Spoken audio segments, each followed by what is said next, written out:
listening to the Fitness Matters podcast with Paula B, and this is episode number 27. Hello, hello, hello, my friends. It's another great day here at the Fitness Matters podcast, where we talk about the fitness matters that matter to you. And you know how I know that this one matters to you? Because you tell me so. You tell me so all the time. I can't think of the last day that has gone by that I have not fielded at least one question that touches on the topic of motivation. How do I get motivated to eat right? How do I get motivated to exercise regularly? How do I get motivated to do the right thing? You guys, this is such an interesting topic to me. I'll be honest, I don't find myself lacking motivation very often. I used to always find myself lacking motivation to do more or to do the right thing. And I was trying to decide what exactly had changed when I was thinking about this topic, because when you ask me these questions, I generally tend to answer you with whatever circumstances you have given me. Because, nobody says, how can I find motivation? And then just kind of leaves it at that. You almost always ask me questions like, how can I find motivation when I'm in the middle of doing this, that, or the other thing, and I'm so busy, and how do I find the motivation to, make time to exercise? Things like that. So you tend to give me these very specific instances in which you personally are struggling to find motivation.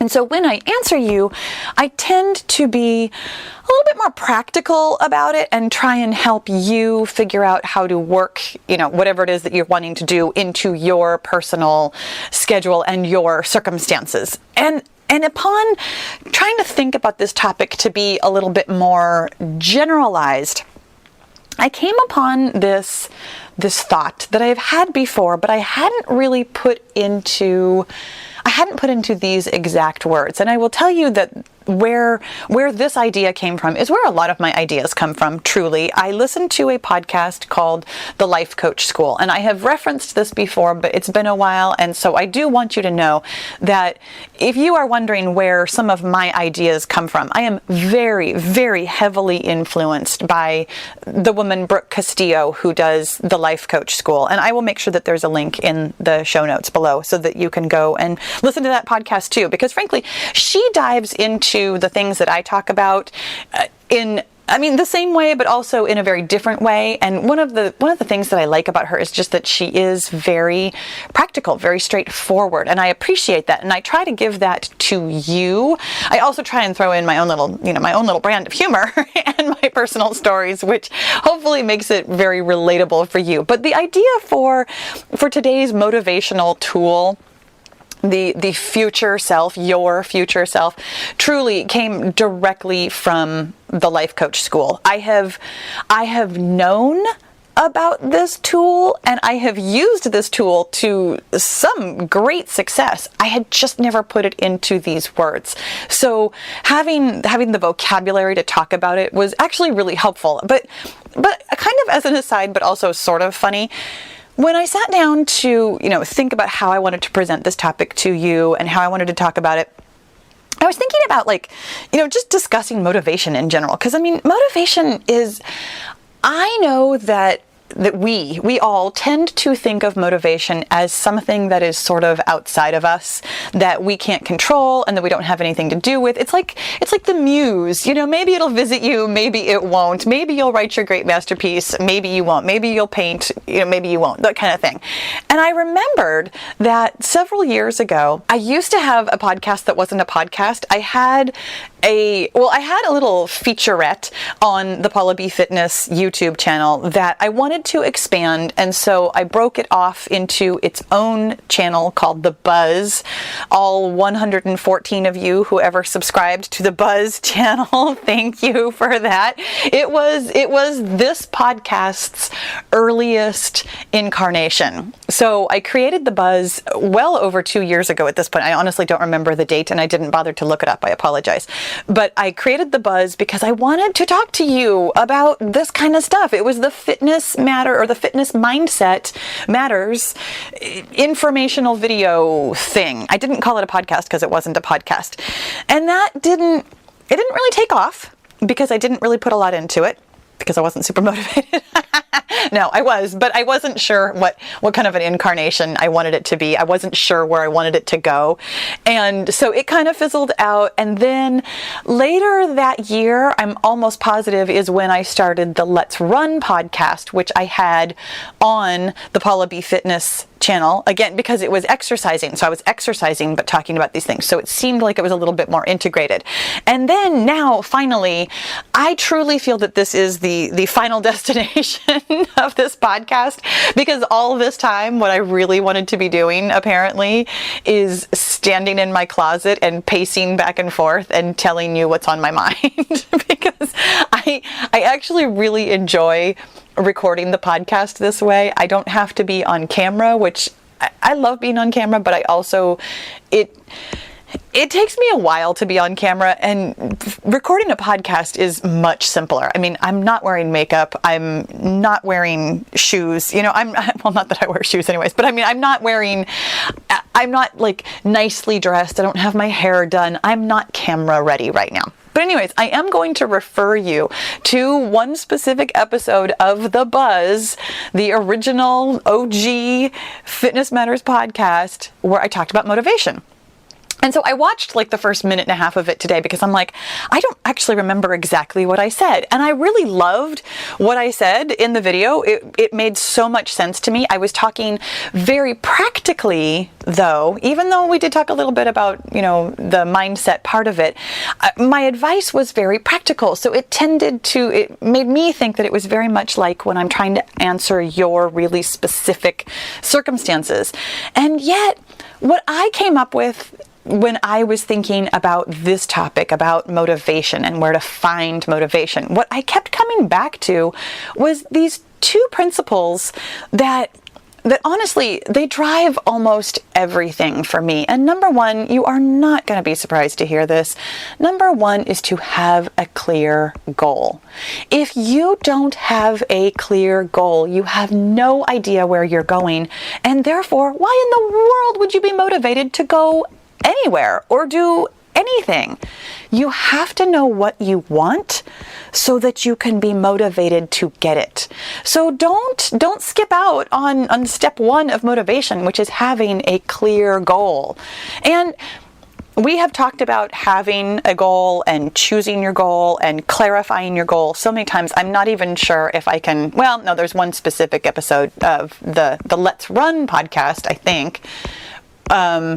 So I don't remember the exact title, but it was something about getting what you want. And I will make sure that is linked in the show notes so that you can listen to that one, another earlier iteration of this podcast. But number two is believe that you can accomplish your goal. And really, it's just a two-step process of being motivated. Have a clear goal and then believe that you can get it. But that believing you can get it thing is where I think a lot of us get tripped up. I mean, if you have created yourself a nice clear goal, and thank goodness if you have, because that takes care of a lot of what you'll need to move forward. But this believing you can thing, this is where we meet somebody very important, somebody I'd like to introduce you to, called your future self. Your future self is awesome. She's amazing. She's incredible. She has accomplished this very clear thing that you would like. And isn't that an awesome thing to think about? I mean, just for 1 second before we go any further at all, just take a step back and picture that girl. That's amazing, isn't it? She's done what you are currently in the middle of kind of freaking out about doing. Now, here's why she's such an incredible inspiration and motivation. She's already done everything. So she is super, super chill about what you are freaking out about. She has figured out all the things that you haven't quite figured out yet. And that is really motivating.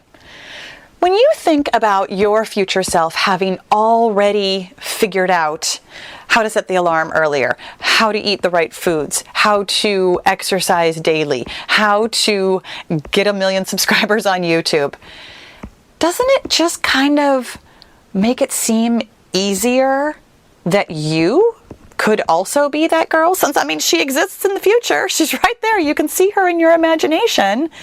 That's pretty motivating.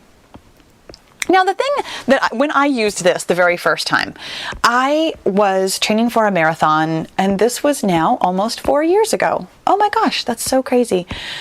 4 years ago, I had it in my head. Actually, 5 years ago now, I had it in my head that I really wanted to pick up my marathon training, that I really wanted to reach a goal that I had been working towards of taking just a couple more minutes off of my marathon time because I wasn't that far away, and I really wanted to go under 4 hours, and ultimately I wanted to qualify for Boston.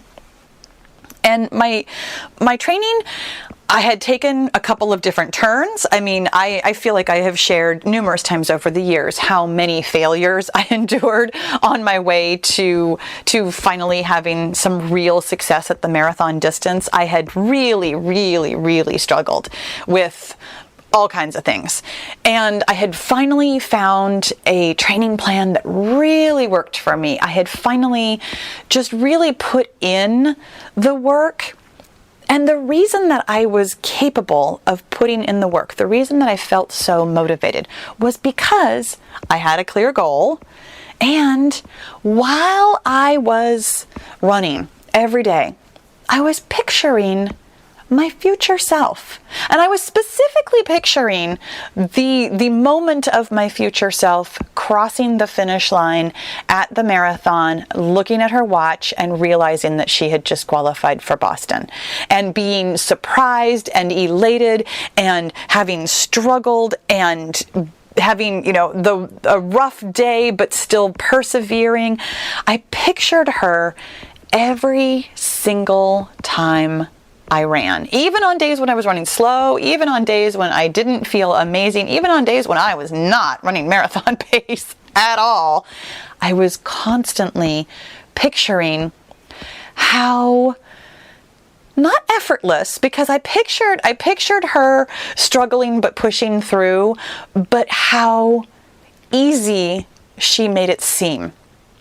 And this is the real magic of your future self. Your future self doesn't have the same doubts or fears or worries that you do right now. And I'm not, trust me, I'm not saying that your future self doesn't have doubts or fears or worries. They're just different doubts and fears and worries. Your future self, having accomplished this thing that you are currently struggling with, is on to something else. She is still worried about something. She still has doubts about things. She still has fears. She's still a human being. She still has to clean the toilet once a week. She still has to cook dinner for her family.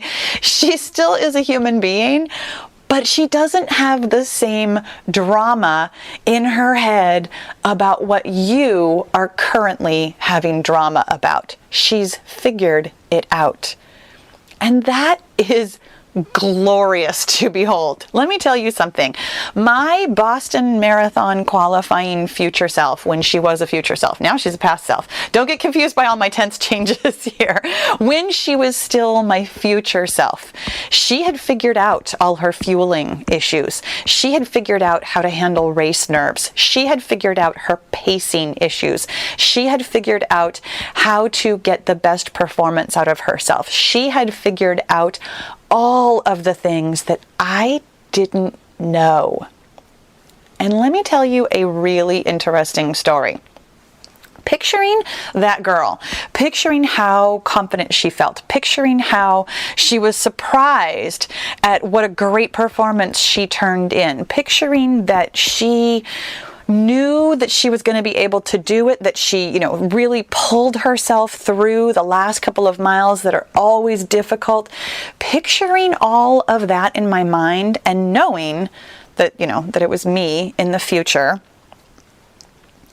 I got to the starting line of the race where I eventually qualified for Boston, not truly having figured out a lot of the things that I was worried about.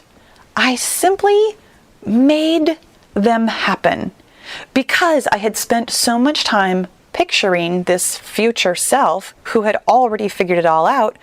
I stopped worrying about all the stuff that I was worrying about. Knowing that my future self wasn't going to be nervous at the starting line, I stopped feeling nervous at starting lines. Knowing that my future self had figured out fueling, I stopped worrying whether or not my fueling was working.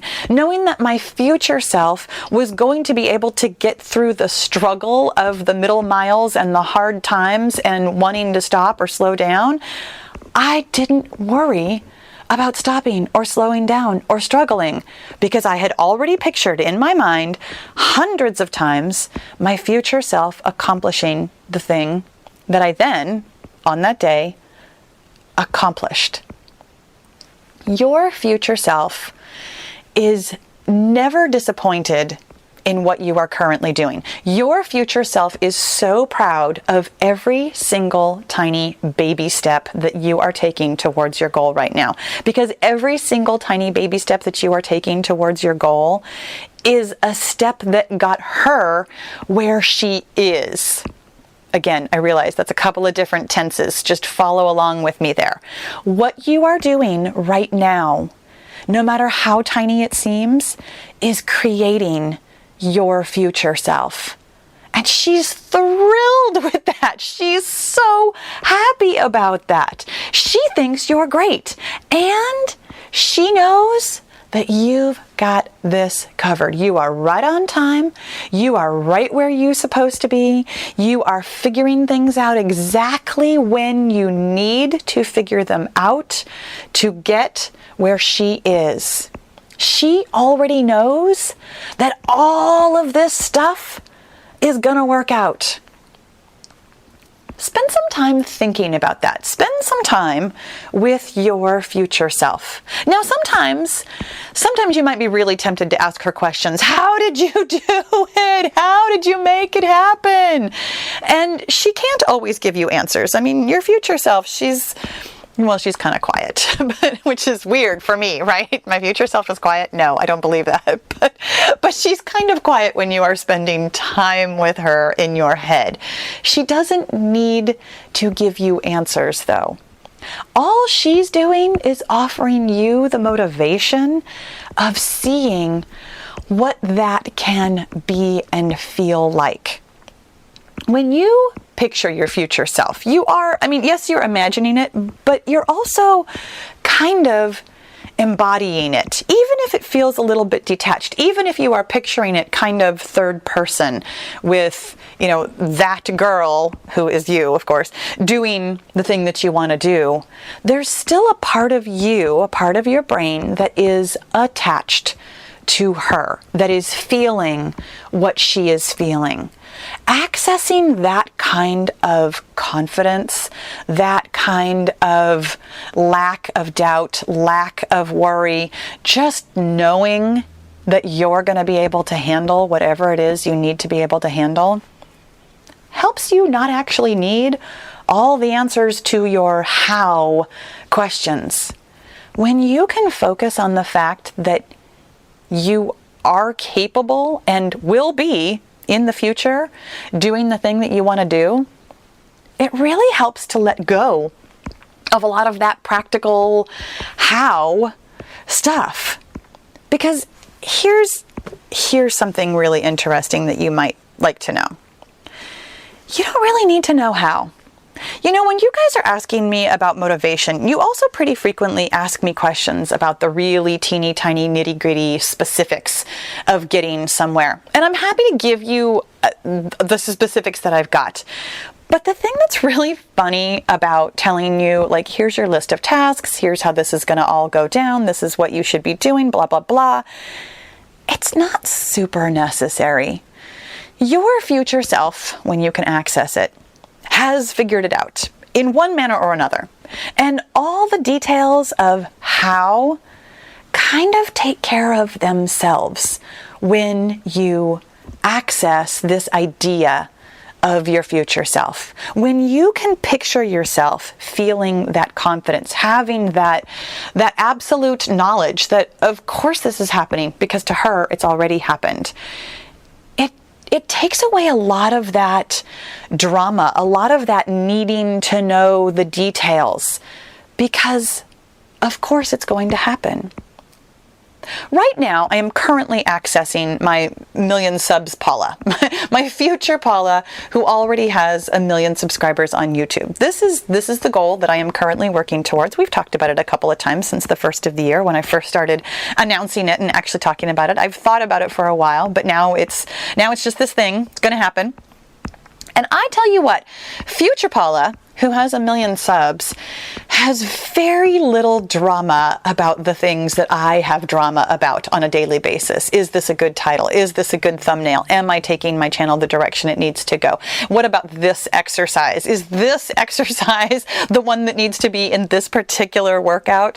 1 million subs Paula is so relaxed. And the other thing that I've noticed she is super decisive. 1 million subs Paula is so unconcerned with making tiny mistakes. And what I've realized is that the reason she is unconcerned with making tiny mistakes is because tiny mistakes are going to happen anyways. And there's no reason to worry about them because they will just happen. And then me, myself, and my future self and I will move past them. 1 million subs Paula knows exactly where I am on this journey, and she is so happy with every single thing that I do every single day that's getting me one step closer to her. 1 million subs Paula has no concern about my timeline. She has no concern about making mistakes. She has no concern about any of the things that I worry about and fret about right now. 1 million subs Paula has learned how to handle her time. She has learned how to handle her mind. She has learned how to handle rejection and fear and failure. She has done it all. And she's on her way to some other goal. And I haven't really accessed what 1 million subs Paula is going to be aiming towards, because right now that doesn't matter. One goal at a time, my friend. One clear goal at a time. But knowing that she is so certain of me getting there, I feel motivated to meet up with her somewhere along the way every day. I think about that girl pretty much first thing in the morning, and I wonder what I can do today that's going to get me to her. I find my future self to be incredibly motivating because she has all the confidence that I am, let's say, working on. I have some of it. I'm getting there for sure, but I'm still working on being as confident as she is. Let your future self motivate you to do all the little details, all the nitty-gritty, all the things that feel scary, all the things that feel like you don't know what you're doing, all the things that feel like maybe you're not getting results, all the things that don't get you results. Let your future self and her supreme confidence in your ability to work through all of this nonsense motivate you to keep working through all of this nonsense. Now, here's the thing I want to clarify, though, real quick. Accessing future Paula is super helpful. It's super motivating and gets me out of some of the drama. Well, it gets me out of the drama, but it doesn't get me out of actually doing all the stuff. Like I still have to, create titles, create thumbnails, decide on which exercises are going in which workouts. I still have to do all the work. It doesn't do anything to take away the amount of work that you're putting into your goal. It just takes away all of the nonsense in your head, all of the fears that you have that what you're doing is the wrong thing. Your future self knows that you're going to do some things wrong, because you are. She's not concerned about that. And she's not disappointed. Every time you fail, she knows you're going to pick yourself up. You're going to carry on. You're going to figure it out. You're going to move forward. You're going to figure out something new or different, or some tweak or some hack or something. She knows you've got this. And my friend, I know you've got this too. I hope that this felt incredibly motivating today. I mean, mostly because I hope that it really opened up your imagination for another way to think about the things that you are doing right now, and why you're doing all the nitty-gritty things that you are doing right now. Your future self is waiting for you, and she's so excited to meet you there. I hope if you feel like sharing, because I always hope you feel like sharing, I hope if you feel like sharing that you will tell me what your future self looks like. What has she done that you are working towards right now? I would love to hear. Make sure that you open up either the description box, the show notes, whatever, and have some of those fun links, because there's always links available for you. My friends, thank you so much for listening. I'll talk to you again soon.